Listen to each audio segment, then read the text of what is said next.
Le Caire, Égypte, 2019. Un silence absolu régnait dans le Musée national des Antiquités lorsqu'un garçon de 4 ans a pointé du doigt un papyrus ancien et a prononcé des mots que personne ne s'attendait à entendre. Il est écrit ici que Jésus avait un ami secret, a-t-il chuchoté d'une voix claire, et les archéologues présents ont senti un frisson leur parcourir l'échine. Ce dont ils allaient en être témoins allait défier tout ce qu'ils pensaient en savoir sur l'histoire la plus importante de l'humanité. Matteo Hernandez avait 4 ans.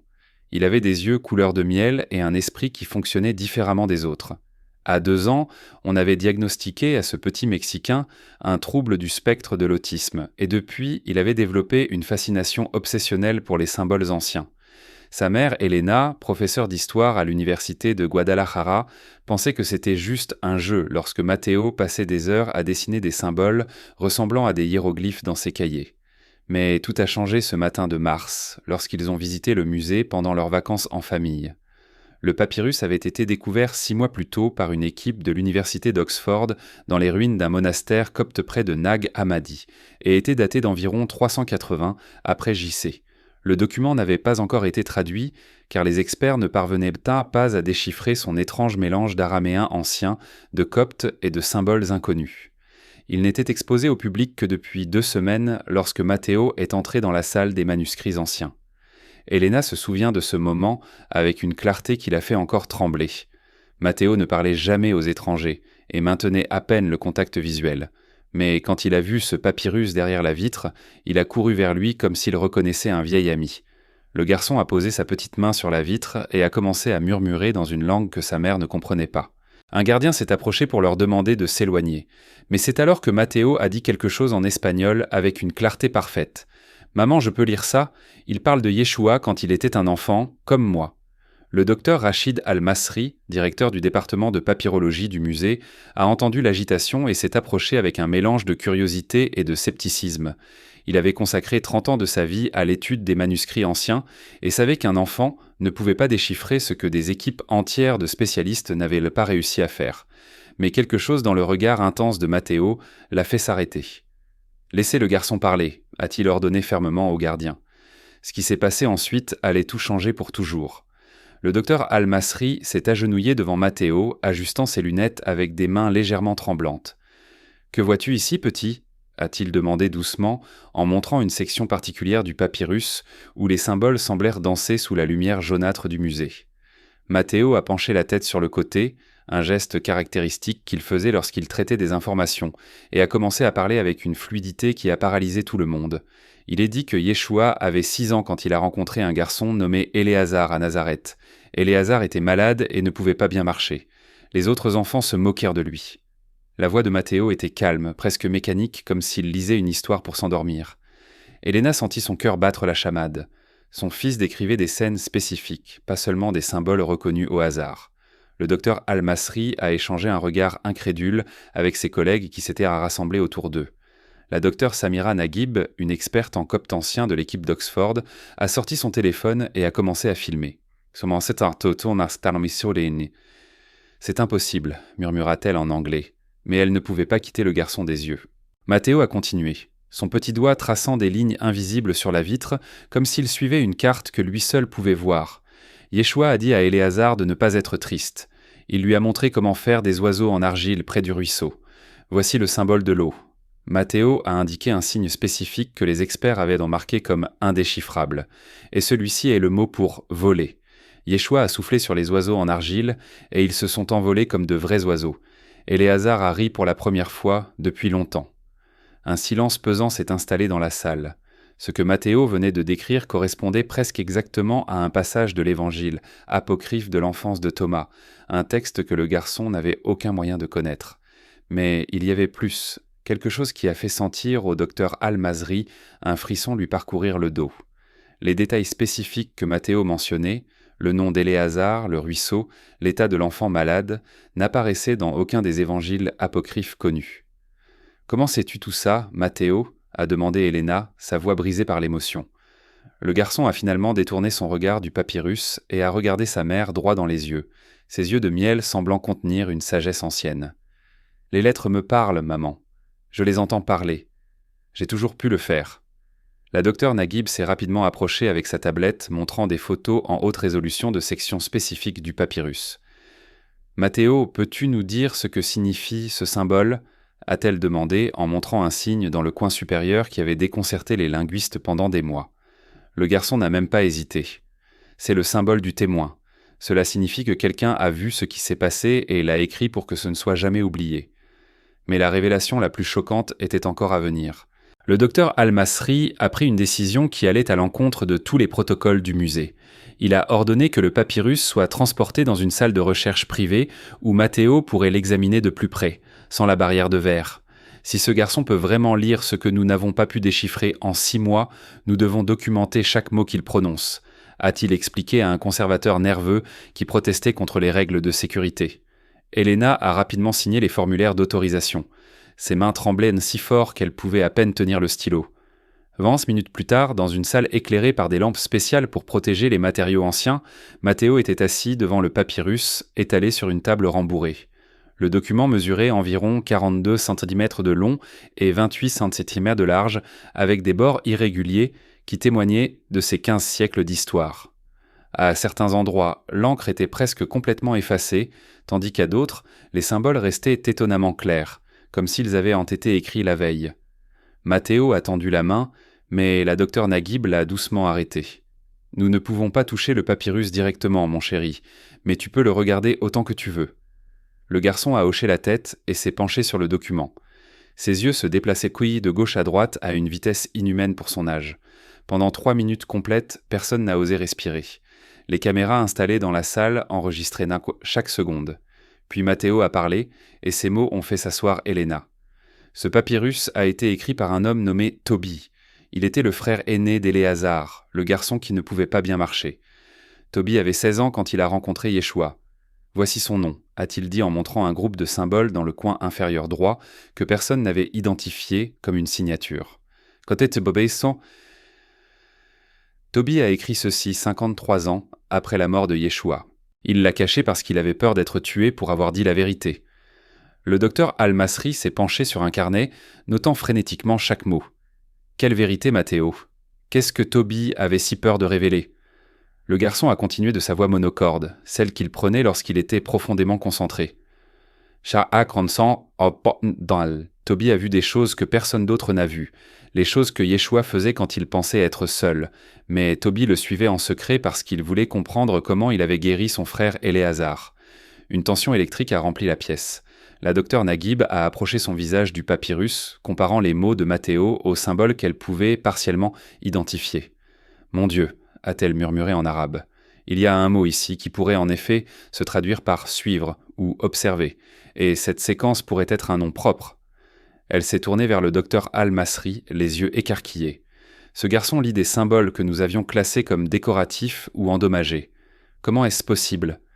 Mathéo a levé les yeux du papyrus et a prononcé une phrase qui resterait gravée dans la mémoire de tous les présents. Toby a écrit que Yeshua lui a dit un secret. Il lui a dit où trouver quelque chose de très important, et cette chose est toujours là, à attendre. Au cours des 4 heures suivantes, Mathéo a traduit une section du papyrus après l'autre, tandis qu'une équipe de 12 spécialistes vérifiait chaque mot dans des bases de données de langues anciennes. Ce qu'ils ont découvert était stupéfiant. Le garçon n'identifiait pas seulement correctement les symboles de l'araméen ancien et du copte, mais il déchiffrait également un 3e système d'écriture, jamais vu auparavant, un mélange de symboles qui semblait être une sorte de code personnel créé par Toby lui-même. Elena regardait son fils avec un mélange de fierté et de terreur. Mathéo ne montrait aucun signe de fatigue. Au contraire, il semblait plus concentré que jamais, comme s'il avait enfin trouvé le but pour lequel son esprit extraordinaire avait été créé. Ici, Toby décrit le jour où il a suivi Yeshua dans une grotte dans les collines près de Nazareth, a poursuivi le garçon, en montrant une section où les symboles devenaient plus petits et plus serrés. C'était un endroit secret où Yeshua allait prier quand personne ne le voyait. Le docteur Al-Masri s'est penché de plus près. Une grotte, le papyrus mentionne-t-il un emplacement spécifique? Mathéo a lentement hoché la tête et a commencé à décrire les détails avec une précision incroyable. Toby a écrit que la grotte se trouvait à 2400 pas au nord du puits principal de Nazareth. Il fallait monter un chemin de pierre blanche jusqu'à trouver 3 oliviers qui formaient un triangle. L'entrée de la grotte était cachée derrière un grand rocher en forme de cœur. La salle a explosé en murmures incrédules. La docteure Naguib a rapidement ouvert un ordinateur portable et a commencé à chercher des cartes archéologiques de l'ancienne Nazareth. C'est incroyablement spécifique, a-t-elle dit, ses doigts volant sur le clavier. Si ces indications sont réelles, nous pourrions parler d'un site qui n'a jamais été exploré archéologiquement. Le docteur Al-Masri a secoué la tête, essayant de comprendre l'impossible. Le garçon, le papyrus, dit-il ce qu'il y avait à l'intérieur de cette grotte, ce que Toby a vu. Matteo est resté silencieux un instant. Ses yeux ont parcouru la dernière section du document. Quand il a finalement parlé, sa voix était différente, plus profonde, presque comme si ce n'était pas tout à fait sa voix. Toby est entré dans la grotte à l'insu de Yeshua. À l'intérieur, il y avait des marques sur les murs, des dessins, des mots dans une langue que Toby ne pouvait pas comprendre. Mais il y avait autre chose, quelque chose que Yeshua y avait laissé. Le garçon a fait une pause qui a semblé durer une éternité. Un objet enveloppé dans un tissu. Toby n'a pas osé le toucher parce qu'il a senti qu'il ne le devait pas. Mais il a écrit exactement où il se trouvait, sous une pierre plate au fond de la grotte, à 7 pas de l'entrée. Elena a senti des larmes couler sur ses joues sans pouvoir les retenir. Son fils de 4 ans venait de fournir les coordonnées exactes d'un site archéologique qui pourrait changer la compréhension de l'histoire religieuse. Mais ce qui a suivi était encore plus troublant. Matteo a montré les derniers symboles du papyrus, presque invisibles sur le bord inférieur. Toby a écrit un avertissement, a-t-il dit. Seul celui qui pourrait lire ces mots sans les avoir appris serait digne de trouver ce que Yeshua a caché. Le garçon a regardé le docteur Al-Masri avec une telle intensité que le vieil archéologue a senti un frisson. « Je pense que Toby a écrit ça pour moi. » La nouvelle s'est répandue comme une traînée de poudre. En moins de 24 heures, l'histoire du garçon mexicain qui avait déchiffré un ancien papyrus faisait la une des journaux du monde entier. CNN, BBC, Al Jazeera, tous voulaient interviewer Matteo. L'hôtel où séjournait la famille Hernandez s'est transformé en un cirque médiatique. Des journalistes campaient à l'entrée, des caméras étaient braquées sur chaque fenêtre et des hélicoptères survolaient le bâtiment. Elena a pris la décision la plus difficile de sa vie. Elle a éteint son téléphone portable après le 237e appel, a serré Matteo fort dans ses bras et lui a murmuré à l'oreille « Nous trouverons cette grotte, mon amour. Nous finirons ce que Toby a commencé. » Son mari, Roberto, un ingénieur civil qui avait pris un vol depuis le Mexique à peine 12 heures après avoir appris la nouvelle, l'a regardé avec un mélange de fierté et d'inquiétude. « Tu es sûr de ça ? Nous ne savons pas ce que nous allons trouver là-bas. Nous ne savons pas si c'est sûr pour Matteo. » Mais Elena avait déjà pris sa décision. Pendant des années, elle avait vu le monde ne pas comprendre son fils, comment les enseignants et les médecins l'avaient étiqueté comme limité, différent. Maintenant, pour la première fois, Matteo avait l'occasion de prouver que son esprit extraordinaire avait une raison d'être. « Notre fils a été choisi pour cela, Roberto. Je ne sais pas par qui ni pourquoi, mais je ne peux pas ignorer ce qui se passe. » Le docteur Al-Masri a organisé une expédition archéologique d'urgence en collaboration avec l'Université hébraïque de Jérusalem et l'Autorité des Antiquités d'Israël. Une équipe de 15 experts a été formée pour se rendre à Nazareth à la recherche de la grotte décrite dans le papyrus. La docteure Naguib a insisté pour que Matteo les accompagne. Sans le garçon, nous n'avons aucune garantie d'interpréter correctement les coordonnées. Il est la clé de tout cela. 3 jours plus tard, le groupe est arrivé à Nazareth sous un soleil de plomb qui faisait trembler l'air au-dessus des collines arides. La ville moderne s'étendait sur les ruines de l'ancien village où, selon les évangiles, Jésus a grandi. L'équipe s'est d'abord dirigée vers la basilique de l'Annonciation où, selon la tradition, l'ange Gabriel est apparu à Marie. De là, il devait compter 2400 pas vers le nord, comme Toby l'avait décrit plus de 16 siècles auparavant. Matteo marchait en tenant la main de sa mère, indifférent au chaos médiatique qu'ils avaient laissé derrière eux au Caire. Il portait une casquette bleue pour se protéger du soleil, et ses petites bottes soulevaient tant des nuages de poussière à chaque pas. Quand ils ont atteint le point calculé à partir des anciennes coordonnées, le paysage semblait, à première vue, n'avoir rien de spécial. Seulement des rochers, des buissons secs et le silence pesant du désert. Mais alors Matteo a lâché la main d'Elena et a marché vers l'est, comme si quelque chose l'appelait. « Les arbres, a-t-il simplement dit, en montrant un endroit où l'on pouvait en effet voir 3 anciens oliviers, tordus par les siècles, formant un triangle presque parfait. Le docteur Al-Masri a senti des frissons sur sa peau. « Mon Dieu, le papyrus disait vrai. L'équipe s'est précipitée derrière le garçon, qui avançait résolument vers les arbres, guidé par une connaissance que personne ne pouvait expliquer. Et c'est alors qu'ils l'ont vu. Un énorme rocher en forme de cœur, partiellement recouvert de sable et de végétation. Exactement comme Toby l'avait décrit 16 siècles plus tôt. Il a fallu 3 heures à l'équipe pour déplacer le rocher en forme de cœur. Il pesait environ 800 kilos et ils ont dû utiliser des poulies et des cordes spéciales pour le déplacer. Quand ils ont enfin réussi à le bouger, une ouverture sombre s'est révélée derrière, juste assez large pour qu'un adulte puisse y passer en se penchant. L'air qui sortait de la grotte était d'eau froid et sentait la terre ancienne et des siècles de silence absolu. Le docteur Al-Masri a allumé une puissante lampe de poche et a éclairé l'intérieur. Les murs étaient en calcaire naturel, polis par le temps et l'humidité. Alors que la lumière pénétrait plus profondément, tout le monde a vu quelque chose qui leur a coupé le souffle. Des gravures, des centaines de symboles gravés sur les parois de la grotte. Certains étaient si petits qu'ils semblaient avoir été faits avec un instrument d'une précision incroyable. « C'est impossible, » murmura la docteure Naguib, sa voix tremblant d'excitation. « Ces gravures semblent avoir le même âge que le papyrus, sinon plus. » Matteo s'est libéré de la main d'Elena et a fait un pas vers l'entrée de la grotte. « Je dois entrer », a-t-il dit avec la même voix calme qui avait caractérisé toute cette expérience. Elena a regardé Roberto avec une panique évidente dans les yeux, mais le docteur Al-Masri s'est agenouillé devant le garçon. « Tu es sûr, Matteo ?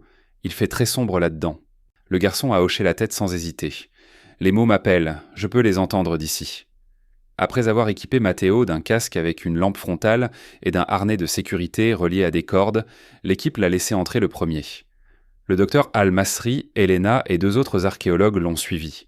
L'intérieur de la grotte était plus spacieux qu'il n'y paraissait de l'extérieur, avec un plafond atteignant près de 3 mètres à son point le plus haut.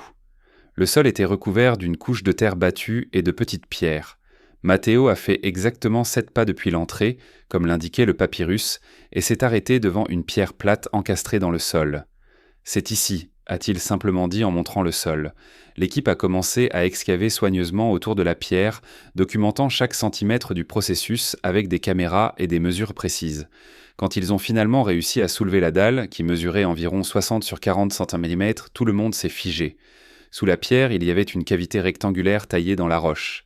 Et à l'intérieur de cette cavité, protégée par près de 2000 ans d'obscurité, se trouvait un objet enveloppé dans ce qui avait été un tissu de lin, maintenant presque entièrement désintégré. La docteure Naguib, gantée, les mains visiblement tremblantes, a soulevé le paquet avec une extrême prudence. Il ne pesait que quelques grammes. Alors qu'elle commençait à le déballer à la lumière des lampes de poche, le silence dans la grotte est devenu si dense qu'il semblait solide. De l'ancien tissu est apparu un petit rouleau de parchemin, incroyablement bien conservé grâce aux conditions sèches et constantes de la grotte. Mais ce qui a fait qu'Elena a porté ses mains à sa bouche, c'est l'inscription à l'extérieur du rouleau, écrite en symbole d'araméen ancien que même elle pouvait reconnaître. Un seul mot qui signifiait « témoignage ». Matteo a tendu la main vers le parchemin. « Je dois le lire », a-t-il dit avec une urgence qu'il n'avait jamais montrée auparavant. « Je dois lire ce qu'il a écrit. » Le parchemin a été immédiatement transporté au laboratoire de conservation de l'Université hébraïque de Jérusalem. Pendant 2 jours complets, les spécialistes de la conservation ont travaillé à stabiliser le document avant qu'il ne puisse être entièrement déroulé. Les tests de datation au carbone 14 ont donné des résultats qui ont ébranlé les fondements de l'archéologie biblique. Le parchemin a été daté de l'an 33 de notre ère, avec une marge d'erreur de seulement 5 ans. Exactement la période où, selon les archives historiques, Jésus serait mort. Matteo n'avait pas bien dormi depuis qu'ils avaient quitté la grotte. Chaque nuit, Elena le trouvait assis sur son lit d'autel, dessinant des symboles dans son cahier avec une intensité effrayante. « Les mots n'arrêtent pas de me parler, maman », disait-il avec ses yeux de miel, qui semblaient maintenant porter un fardeau trop lourd pour un enfant de 4 ans. « Yeshua est triste. Il veut que les gens sachent la vérité. » Quand le parchemin a finalement été déroulé dans une salle de haute sécurité, toute l'équipe s'est rassemblée autour d'une table en verre spécialement conçue. Le document mesurait 91 cm de long et 24 cm de large. L'encre, étonnamment noire et lisible, couvrait les 2 côtés du parchemin. Il était écrit en araméen ancien, mais avec des insertions des mêmes symboles étranges que ceux du papyrus et des murs de la grotte. Le docteur Al-Masri a permis à Matteo de s'approcher, et le garçon, sans hésiter, a commencé à lire à haute voix. Ces mots ont poussé plusieurs des personnes présentes à se signer instinctivement. « Moi, Yeshua, fils de Joseph, j'écris ces mots en la 30e année de ma vie, sachant que mon temps en ce monde se raccourcit. J'ai vu ce qui est à venir et je ne peux pas le changer, mais je peux laisser un témoignage de qui je suis vraiment et pourquoi je suis venu. La traduction a duré des heures. Matthéo lisait des passages décrivant l'enfance de Jésus avec des détails jamais documentés auparavant. Il parlait de sa confusion en découvrant ses capacités, de sa peur d'être différent, des nuits passées dans cette grotte à essayer de comprendre pourquoi il pouvait faire des choses que les autres ne pouvaient pas. Mais c'est une partie spécifique du parchemin qui a provoqué une crise parmi les membres religieux de l'équipe. Mon père terrestre, Joseph, m'a appris que l'amour est plus important que la loi, lisait Matthéo, sa voix d'enfant contrastant fortement avec le poids des mots. Quand les rabbins m'interrogeaient sur le péché et la pureté, je ne voyais que la peur et le contrôle. La vérité que je suis venu enseigner était simple. Nous sommes tous divins. Nous portons tous en nous la même lumière que moi. Je ne suis pas venu pour être adoré, mais pour vous montrer comment adorer la divinité qui existe déjà en chacun de vous. Le rabbin Moshe Goldstein, le consultant religieux du projet, s'est levé brusquement de sa chaise. C'est une hérésie. Ce document, s'il est authentique, contredit 2000 ans de doctrine chrétienne et juive. Mais la Dr Naguib a souligné quelque chose de crucial. Ou bien il révèle ce que cette doctrine a caché pendant 2000 ans. Les preuves scientifiques sont irréfutables. Ce parchemin est authentique et a été écrit à la bonne époque. Matthéo a continué à lire, inconscient du débat qui faisait rage autour de lui. Ces mots décrivaient des enseignements qui avaient été omis des évangiles officiels, des philosophies sur la nature de Dieu qui ressemblaient plus au mysticisme oriental qu'au christianisme traditionnel. Et puis il est arrivé au passage qui a tout changé. J'ai laissé 3 témoignages, cachés pour que les générations futures les trouvent quand elles seront prêtes. Le premier est ici, dans cette grotte où j'ai appris à prier. Le deuxième est sous les eaux où j'ai marché un jour. Le troisième est à l'endroit où je rendrai mon dernier souffle. La révélation de l'existence de 2 autres témoignages écrits par Jésus a déclenché une course contre la montre. Des organisations religieuses du monde entier ont exigé que le parchemin soit déclaré faux et détruit. Le Vatican a envoyé des représentants officiels. Des dirigeants musulmans et juifs ont exprimé leurs préoccupations. Mais le docteur Al-Masri a refusé d'arrêter les recherches. La vérité historique ne peut être supprimée parce qu'elle dérange les institutions religieuses, a-t-il déclaré lors d'une conférence de presse tendue, retransmise en direct dans 52 pays. Matthéo a passé des jours à étudier le parchemin, à la recherche d'indices sur l'emplacement du deuxième témoignage. « Sous les eaux où j'ai marché un jour », répétait-il sans cesse, dessinant des cartes dans son cahier. Elena a cherché frénétiquement des informations sur son ordinateur portable, croisant les références bibliques avec les données géographiques, et c'est alors qu'elle l'a trouvé. La mer de Galilée, également connue sous le nom de lac de Tibériade, où, selon les évangiles, Jésus a marché sur l'eau, mais la mer a une superficie de 166 km², expliquait Roberto, essayant d'être la voix de la raison. Comment allons-nous trouver quelque chose de spécifique là-dedans ? Matthéo n'a pas répondu par des mots. Au lieu de cela, il a montré une partie particulière du parchemin où se trouvait un dessin que personne n'avait remarqué auparavant. C'était une carte sommaire montrant apparemment la rive est de la mer de Galilée avec une marque en forme de croix près de ce qui serait aujourd'hui la ville de Cursi. 3 jours plus tard, l'équipe s'est rendue dans le nord d'Israël. Un groupe de plongeurs professionnels spécialisés en archéologie sous-marine s'est joint à l'expédition. La mer de Galilée est un lac d'eau douce avec une profondeur maximale de 43 mètres, mais les conditions de visibilité peuvent être difficiles en raison des sédiments. Selon les coordonnées que Matthéo a extraites du parchemin, le deuxième témoignage devrait se trouver à environ 200 mètres de la rive, dans une zone où la profondeur est d'environ 25 mètres. La première plongée n'a donné aucun résultat, la deuxième non plus. Ni la troisième.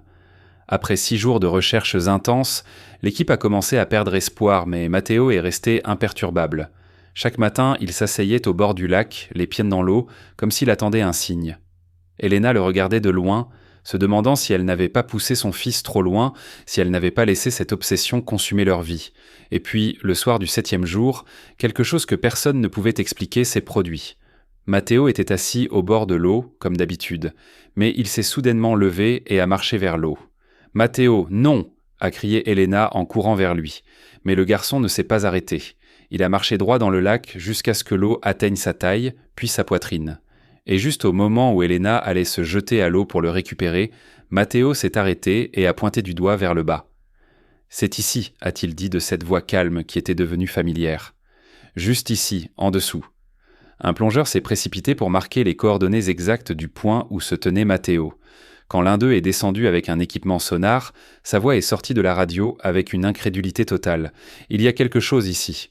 Une structure artificielle. On dirait une boîte en pierre ou un conteneur scellé, enfoui sous un mètre de sédiments. » La découverte de l'impossible venait de devenir encore plus impossible. L'extraction du conteneur en pierre a pris 48 heures de travail méticuleux. C'était une boîte taillée dans du basalte noir, un matériau volcanique courant dans la région de Galilée, mesurant 35 cm de long, 20 cm de large et 15 cm de profondeur. Elle était scellée avec un mélange de résine et de cire d'abeille qui était resté hermétique pendant près de 2000 ans. Quand elle a finalement été remontée à la surface et placée sur une table de travail protégée, tout le monde a vu qu'il y avait des inscriptions sur le couvercle. Les mêmes symboles étranges que Matteo avait déchiffrés. Le garçon s'est approché, les cheveux encore mouillés par le lac, et a lu sans hésiter « Pour celui qui entend les mots silencieux ». Le deuxième témoignage de Yeshua, fils de Joseph, laissé à l'endroit où j'ai montré que la foi peut vaincre l'impossible. Elena a serré son fils fort dans ses bras, des larmes coulant sur ses joues. Son petit garçon venait de confirmer que cette boîte avait été placée là par Yeshua lui-même. Le processus d'ouverture du conteneur a été mené dans le laboratoire de Jérusalem avec toutes les précautions possibles. Quand ils ont enfin réussi à briser l'ancien seau, l'air qui s'en est échappé sentait la myrrhe et les épices, des ingrédients utilisés dans l'Antiquité pour préserver les documents importants. À l'intérieur se trouvait un autre parchemin. Celui-ci était enveloppé dans de la soie teinte en pourpre, un luxe que seuls les plus riches pouvaient se permettre à cette époque. Il y avait aussi quelque chose qui a coupé le souffle de tout le monde. Un petit objet en bois assombri par le temps en forme d'oiseau, exactement comme les oiseaux en argile que, selon le papyrus original, Jésus avait fait voler pour Éléazar. Matteo a tendu une main tremblante vers l'oiseau en bois et l'a pris délicatement. Au moment où ses doigts ont touché l'ancienne surface, le garçon a fermé les yeux et son corps s'est raidi. « Je peux le voir », a-t-il murmuré d'une voix lointaine. « Je vois Yeshua sculpter cet oiseau. Il est assis près de la mer la nuit et il pleure. Il a peur de ce qui doit arriver, mais il sait que c'est nécessaire. » Elena a essayé de s'approcher, mais le docteur Al-Masri lui a fait signe d'attendre. Quelque chose d'extraordinaire se produisait. Pendant 3 minutes complètes, Matteo est resté immobile, les yeux fermés, tenant l'oiseau en bois. Quand il a finalement ouvert les yeux, des larmes coulaient sur ses joues. « Il savait que je viendrais », a-t-il dit d'une voix brisée. Yeshua a écrit ces témoignages pour quelqu'un comme moi, quelqu'un qui pouvait lire sans avoir appris, quelqu'un dont l'esprit fonctionne différemment. Il a dit que seule une telle personne pourrait comprendre toute la vérité sans que les doctrines et les institutions ne la déforment. Le deuxième parchemin s'est avéré encore plus révélateur que le premier. Il contenait des enseignements détaillés sur la compassion, le pardon et la nature de la souffrance humaine qui ressemblaient extraordinairement aux philosophies bouddhistes. Ce que les historiens pensaient que Jésus aurait pu apprendre pendant les années perdues de sa vie, dont il n'y a aucune trace dans les évangiles. Mais la partie la plus choquante se trouvait à la fin du document. Le troisième et dernier témoignage se trouve là où tout finira pour moi, sous la roche où je verserai mon sang pour la dernière fois. C'est là que j'ai laissé les mots les plus importants. Ceux qui changeront tout ce que l'humanité pense savoir sur la mort, la souffrance et le véritable but de mon sacrifice. Seul celui qui a trouvé les 2 premiers témoignages sera digne de trouver le troisième. Matteo a levé les yeux vers Elena avec une détermination qu'il n'avait jamais montrée auparavant. « Nous devons aller à Jérusalem, maman. Nous devons aller au Golgotha. » Jérusalem a accueilli l'équipe avec une tempête de controverses. Des milliers de manifestants ont encerclé l'église du Saint-Sépulcre, où, selon la tradition chrétienne, Jésus a été crucifié et enterré. Certains criaient que Matteo était un messager de Dieu, d'autres le traitaient de blasphémateur. La police israélienne a établi un périmètre de sécurité pendant que l'équipe archéologique, maintenant sous l'escorte des forces spéciales, entrait dans le lieu le plus sacré de la chrétienté. Le Golgotha, également connu sous le nom de Calvaire, est une petite colline rocheuse maintenant située à l'intérieur de l'église. Matteo s'est dirigé directement vers le rocher vénéré, ignorant les décorations en or et les autels construits autour. Matteo, indifférent à l'agitation, s'est approché du rocher du Golgotha, maintenant sous verre pour sa protection. La foule à l'extérieur rugissait, leurs cris résonnant contre les murs sacrés du temple. Les chefs religieux, autorisés à entrer, regardèrent le garçon avec un mélange de peur et de colère. « Vous ne pouvez rien toucher ici, c'est une terre sainte !» a rugi le rabbin Goldstein, sa voix tremblant de fureur. Mais Matteo n'écoutait pas. Il a posé sa petite paume sur le verre, juste au-dessus de la pierre brute et sombre. Ses yeux se sont fermés. Il ne lisait pas des symboles, il écoutait la roche elle-même. Une minute a passé, puis une autre. Le silence à l'intérieur du temple est devenu assourdissant. Même les agents des forces spéciales semblaient retenir leur souffle. Soudain, Matteo a ouvert les yeux.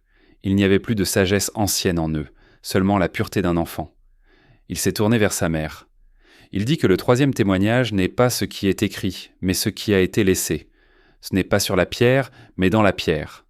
Le docteur Al-Masri a échangé un regard perplexe avec la docteure Naguib. Dans la pierre, qu'est-ce que cela signifie ? Nous ne vous permettrons pas de profaner ce lieu, est intervenu un représentant du Vatican en robe de cardinal. Mais Helena, dont la foi en son fils était devenue inébranlable, s'est interposée.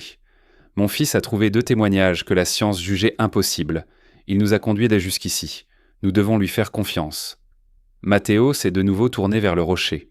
Il a montré une petite fissure insignifiante dans la pierre que les pèlerins avaient ignorée pendant des siècles. C'est ici, a-t-il dit simplement. Ce qu'il a laissé se trouve derrière cette fissure. Ce n'est pas un parchemin, c'est une partie de lui-même. À l'aide d'un géoradar portable, l'équipe a scanné l'endroit indiqué. L'appareil a émis un bip strident. À l'intérieur du rocher, dans une petite cavité naturelle, se trouvait un objet d'origine organique, d'une densité qui ne correspondait pas au calcaire environnant. C'était suffisant. Après des heures de négociations tendues, retransmises en direct dans le monde entier, l'autorisation a été donnée. Sous le regard attentif des caméras et de centaines d'yeux, un spécialiste de la microchirurgie de la pierre a soigneusement élargi la fissure à l'aide d'un laser. Lorsque l'ouverture fut assez grande, un endoscope avec un bras manipulateur a été inséré. Une image est apparue sur les écrans installés dans le temple. Dans la petite cavité, intacte depuis 2000 ans, il n'y avait ni rouleau ni boîte. Là, parfaitement conservée comme si elle était figée dans l'ambre du temps, se trouvait une unique épine de ronce séchée, sur la pointe de laquelle était figée une goutte de quelque chose de rouge sombre. Du sang. Le monde s'est arrêté. Ce n'était pas un témoignage écrit de la main d'un homme. C'était un artefact biologique. Le troisième témoignage était de l'ADN. L'épine et la goutte de sang ont été immédiatement transportés dans le laboratoire de génétique le plus avancé du monde, sous surveillance internationale. Ce qu'ils ont découvert dans les jours qui ont suivi a détruit non seulement les fondements de la religion, mais aussi ceux de la biologie. L'ADN était humain, mais avec une anomalie que personne ne pouvait expliquer. Il n'avait pas une double, mais une triple hélice. Ce troisième brin ne contenait pas d'instructions génétiques pour construire un corps. Il vibrait, émettant une énergie faible mais mesurable, de la lumière et du son. C'était un porteur d'informations d'un tout autre genre. Quand Matteo a été amené au laboratoire et approché de l'échantillon, il a de nouveau fermé les yeux. Mais cette fois, il n'a pas parlé. Au lieu de cela, un son a commencé à sortir des haut-parleurs connectés au capteur analysant l'énergie de la troisième hélice. Ce n'était ni un discours ni de la musique, mais une harmonie pure, une séquence de tons qui résonnait avec la conscience humaine à un niveau fondamental. Les mots n'étaient même pas nécessaires. Le message était transmis directement, comme une connaissance pure. Il disait par semaines, vous cherchez Dieu à l'extérieur de vous, sans comprendre que le royaume des cieux est un code inscrit en vous-même. Je ne suis pas venu pour mourir pour vos péchés, un concept né de la peur et du contrôle, mais pour activer ce qui sommeille en chacun de vous. Mon sacrifice n'était pas un paiement, mais une transmission. Chaque goutte de mon sang versée sur cette terre était une graine portant cette triple hélice, l'héritage non pas d'un Père divin, mais d'une humanité éveillée. La divinité n'est pas un privilège, mais un potentiel.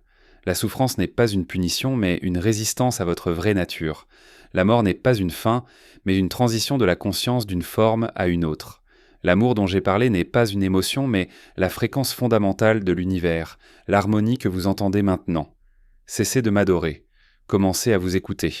Quand l'harmonie s'est tue, Matteo a ouvert les yeux et a souri avec lassitude. Il a regardé les diagrammes complexes sur les écrans, les symboles du papyrus, les scientifiques et les prêtres dont les mondes venaient de s'effondrer. Puis il s'est tourné vers Helena. « Maman, je veux rentrer à la maison. On peut faire un château de sable ?» a-t-il demandé de la voix d'un enfant ordinaire de 4 ans. Le don l'avait quitté. La mission était accomplie. Le monde a plongé dans le chaos et la renaissance. Les religions se sont effondrées, incapables de résister à la vérité irréfutable inscrite dans le sang humain même.